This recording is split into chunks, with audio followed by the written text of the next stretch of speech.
শিক্ষকরা জাতির মেরুদণ্ড। শিক্ষার আলোয় সমাজকে আলোকিত করা শিক্ষকের দায়িত্ব এবং কর্তব্য। অথচ শ্রীভূমি জেলার রামকৃষ্ণনগর শিক্ষা ব্লকের সিংলা টিলা প্রাথমিক স্কুলের প্রধান শিক্ষক বিশ্বজিৎ কৈরি নিজেই সোশ্যাল মিডিয়ায় আপলোড করলেন এমন একটি ভিডিও যেখানে তাকে দেখা যাচ্ছে রাজনৈতিক নেতার ভূমিকায়। অথচ গত পঞ্চায়েত নির্বাচনের প্রচারে নেমে একটি জনসভায় মন্ত্রী কৌশিক রায় বলেছিলেন এখনও 10% শিক্ষক জড়িত রাজনীতির সঙ্গে এবং তাদের শিক্ষকতার কাজে ফিরিয়ে আনার দায়িত্ব তার। শুনুন কি বলেছিলেন মন্ত্রী কৌশিক রায়। सरकार के समय ऐसा एक दो आदमी नहीं, कांग्रेस सरकार के समय ऐसा बहुत मास्टर रहने जा, ऐसा बहुत नौकरी वाला रहने जा जे स्कूल में ना जाके नेता मंत्री के पीछे पीछे राजनीति करे जा। ये जो बंद हो गए 90%, बाकी 10% ये जिला के बंद करे के दायित्व हमारा, मुख्यमंत्री जिला के गार्जियन मिनिस्टर के दायित्व हमके दिले वाला। টেলিফোনে রয়েছেন প্রতিনিধি মিষ্টু দত্ত। মিষ্টু, মন্ত্রী কৌশিক রায় তিনি তো বলেছিলেন যে যে সমস্ত শিক্ষকরা রয়েছেন যারা রাজনীতি করছেন বা রাজনৈতিক নেতাদের পেছনে পেছনে ঘুরছেন তাদের শিক্ষকতার পথে ফিরিয়ে আনার দায়িত্ব তার। সেক্ষেত্রে যে ভিডিও দেখা যাচ্ছে একজন শিক্ষক তিনি নিজেই একেবারে রাজনৈতিক ব্যক্তিত্ব হিসেবে নিজেকে তুলে ধরছেন। দেখো, আমরা প্রথমে মন্ত্রী কৌশিক রায়ের সেই মূলত ভাষণ থেকে আমরা এই যে ঘটনা, সেই ঘটনার আসলে ঘটনাটা শুরু করব। মন্ত্রী কৌশিক রায় ভোজপুরি ভাষায় রামকৃষ্ণনগর সমষ্টিতে গিয়ে যখন পঞ্চায়েত নির্বাচনের প্রচার, সেই প্রচারের সময় তিনি উল্লেখ করেছিলেন যে কংগ্রেসের সময়ে এ ধরনের কালচার ছিল, কংগ্রেসের সময়ে শিক্ষকরা শিক্ষকতা ছেড়ে তারা কিন্তু রাজনীতির ময়দানে ব্যস্ত ছিলেন। তবে বর্তমানে বিজেপি সরকার চলছে এবং এই সরকারের সময়ে প্রায় 90%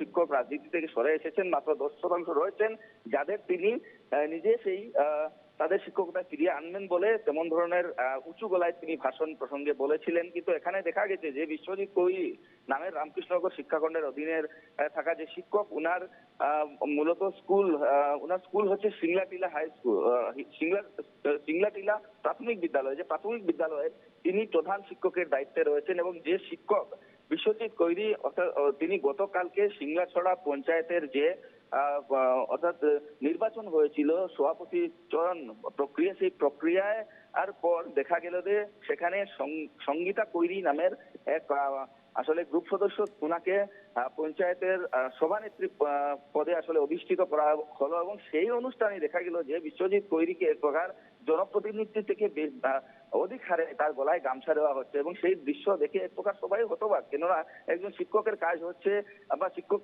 হচ্ছেন, আমরা সমাজে একজন শিক্ষককে জাতির মেরুদণ্ড হিসাবে গণ্য করি। অপরদিকে শিক্ষকের কাজ হচ্ছে যে সমাজে শিক্ষার আলো তিনি বিলাবেন, এমনটাই হচ্ছে উনার কাজ। কিন্তু এই ক্ষেত্রে দেখা গেল বিশ্বজিৎ কৈরি এক প্রকার তিনি রাজনীতির সাথে এক প্রকার অতপ্রতভাবে জড়িত রয়েছেন, এমনটাই কিন্তু আমরা সেই ভিডিও থেকে দেখতে পেয়েছি। এবং একজন শিক্ষকের যে শিক্ষার গুণগত মান কতটুকু সেটা কিন্তু উনার সেই ভাষ্য থেকেই আমরা প্রমাণ পেয়েছি। যে উনি উল্লেখ করেছেন যে বা উনার যে ভাষণ এক প্রকার রাজনৈতিক নেতার মতো উনি ভাষণ দিচ্ছেন এবং সেই ভাষণ প্রসঙ্গে বলছেন যে উনার ছোট বোন সঙ্গীতা কৈরি একজন যোগ্য, তার জন্য ওনাকে নাকি সভাপতি পদে অসীন করা হয়েছে। একজন মহিলা কিভাবে সভাপতি হবেন সেটাও কিন্তু সেই শিক্ষক আসলে হয়তো ভুলে গিয়েছেন, কারণ তিনি সবসময় রাজনীতির সাথে জড়িত থাকেন। যেমনটা তিনি সাহসিকতার সাথে গতকাল ওনার নিজের সামাজিক মাধ্যম ফেসবুক, সেই ফেসবুকে তিনি পোস্ট করেছেন এবং যারা পঞ্চায়েত প্রতিনিধি নির্বাচিত হয়েছেন তাদেরকে তিনি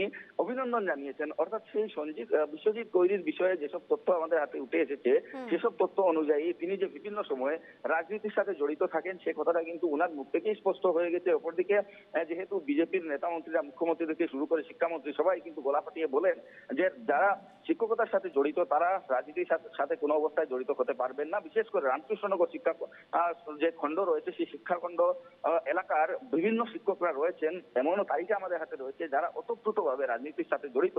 অর্থাৎ মন্ত্রী কৌশিক রায় যে গলা ফাটিয়ে যে কথাটা বলেছিলেন সেই কথা কতটুকু ইমপ্লিমেন্ট হবে সেই কথা আমাদের এই আজকের এই যে সংবাদ সেই সংবাদ সম্প্রচার হওয়ার পর মন্ত্রী কৌশিক রায় এই ব্যাপারে কি পদক্ষেপ নেবেন সেটা নিশ্চয়ই লক্ষণীয় বিষয় হবে। কারণ বিশ্বজিৎ কৈরির বিষয়ে আরো যেসব তথ্য রয়েছে সেসব তথ্য অনুযায়ী উনি শুধু ওই যে রাজনীতির ময়দানে সক্রিয় তেমনটা নন, উনি উনার আর স্ত্রীর নামেও কিন্তু ঠিকাদারি করে থাকেন তেমনটাও কিন্তু তথ্য আমাদের হাতে উঠে এসেছে। এমনকি তিনি যে স্কুলে শিক্ষকতা করেন সেই স্কুলেও স্কুল কামাই করেন বলে অভিযোগ রয়েছে।